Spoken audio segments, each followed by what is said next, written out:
Hi there, this is Reading Zen and the Art of Motorcycle Maintenance, Chapter 9.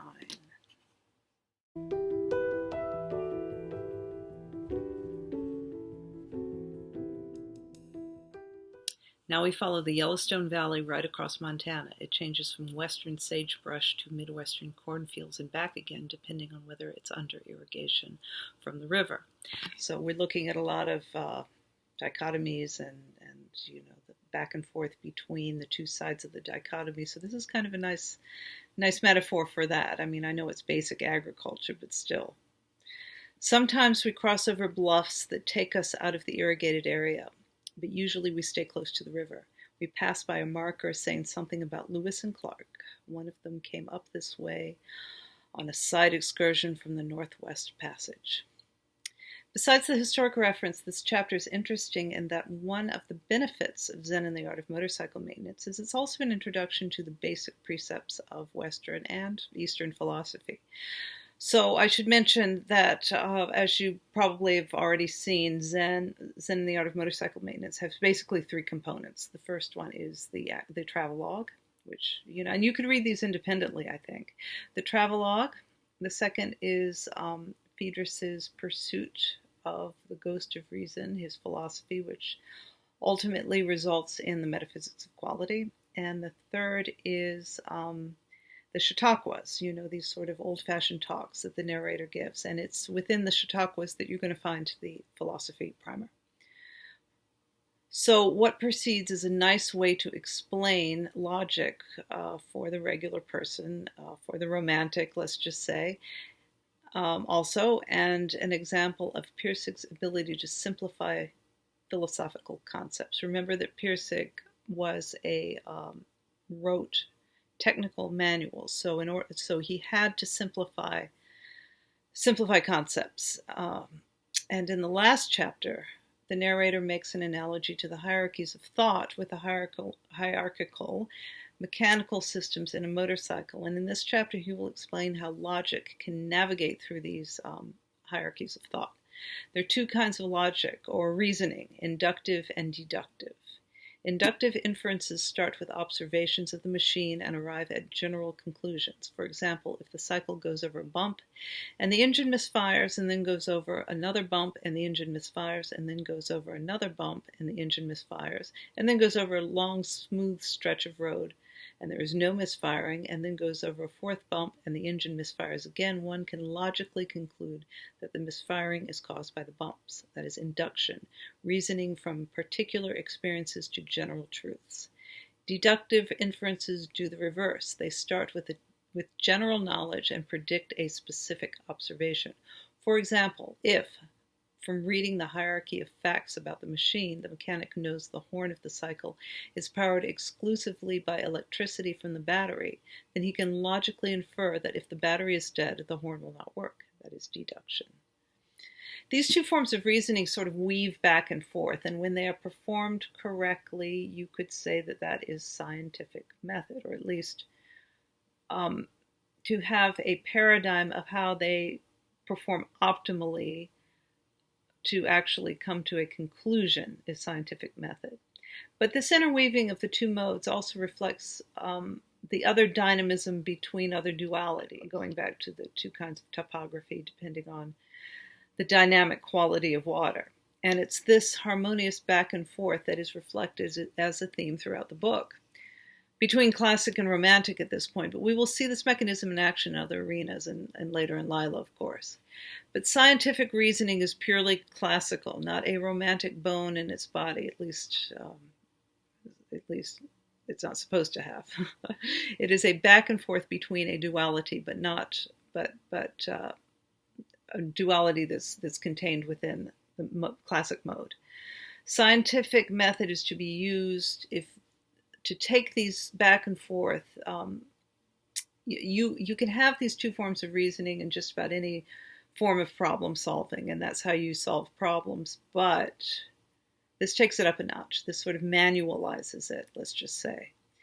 So you would use this when you're puzzling over a problem and you just can't figure it out. The problem has hit a wall. The narrator says that you really don't need scientific methods to solve any motorcycle problem, but it is sort of the way that motorcycle mechanics work. And still, it's also an opportunity for him to explain scientific method. And scientific method has 6 components. The first one is statement of the problem. The second is hypothesis as to the cause of the problem. Third is experiments designed to test each hypothesis. Fourth is predicted results of the experiments. Fifth is observed results of the experiments. And sixth is conclusions from the results of the experiments. Another point of the scientific method is to make sure you're not being fooled, let's say by nature, into thinking that you know something that you don't, because nature is nature has a duality herself. She is the benevolent mother or the destructive Kali.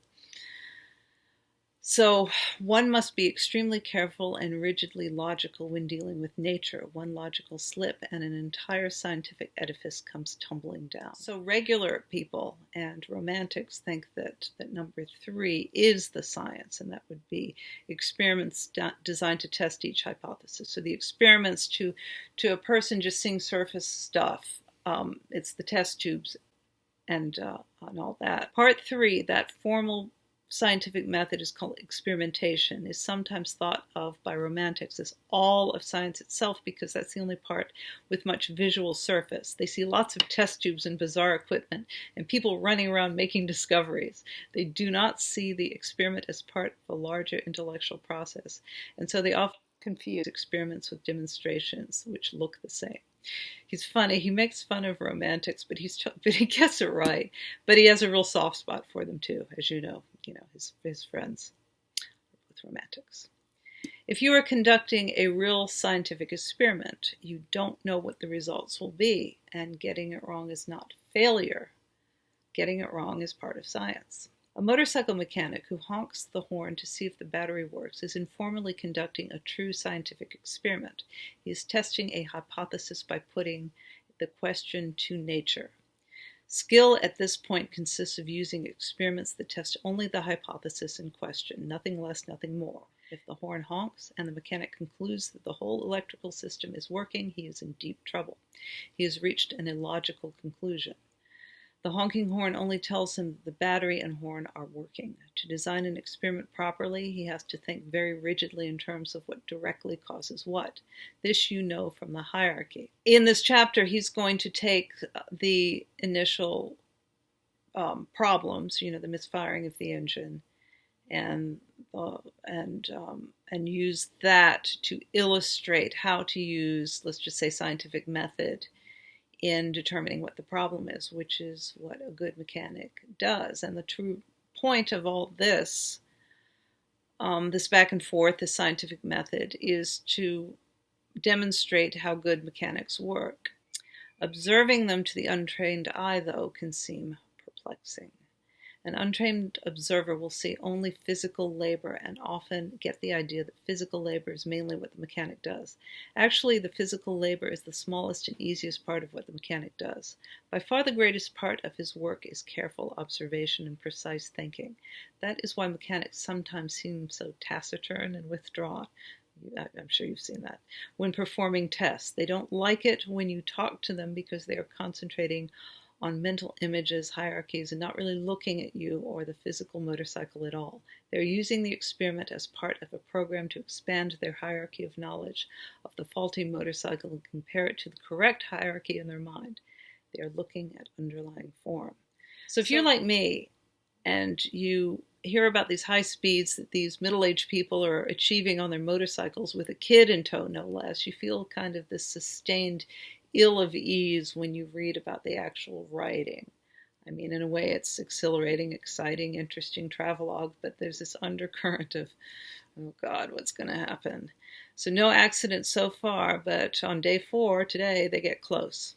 A car with a trailer coming our way is passing and having trouble getting back into his lane. I flash my headlight to make sure he sees us. He sees us, but he can't get back in. The shoulder is narrow and bumpy. It'll spill us if we take it. I'm braking, honking, flashing. Christ almighty, he panics and heads for our shoulder. I hold steady to the edge of the road. Here he comes at the last moment. He goes back and misses us by inches. A cardboard carton flaps and rolls on the road ahead of us, and we watch it for a long time before we come to it. Fallen off someone's truck, evidently. So they survive, barely. Time to pull off the road and, of course, have a beer. And I love this description of the snacks they order, because this is what you used to get in a bar. Let's just, like, this was 68, so this is what you would get in a bar in 1968, but when I was young, this is what you would get in a bar. They didn't have small plate happy hours back then. To go with the beer this time, I order every kind of snack they've got, and we have a late lunch on peanuts, popcorn, pretzels, potato chips, dried anchovies, dried smoked fish of some other kind with a lot of fine bones in it. That would be, I think that is herring. Slim Jims, Long Johns, pepperoni, Fritos, beer nuts, ham sausage spread. Remember that? That's that armor, deviled. You remember that? Fried pork rind and some sesame crackers with an extra taste I'm unable to identify. Sylvia says, I'm still feeling weak. She somehow thought that the cardboard box was our motorcycle rolling over and over again on the highway. So with adventure comes risk, and I don't think there's any way around that. This was not the era of wrapping your child in bubble wrap. This was not the era of safe spaces. Strap your kid on the back of a motorcycle and go 80 miles an hour and stop for a beer. So I hope that made sense, and I'll see you next Sunday for Chapter 10.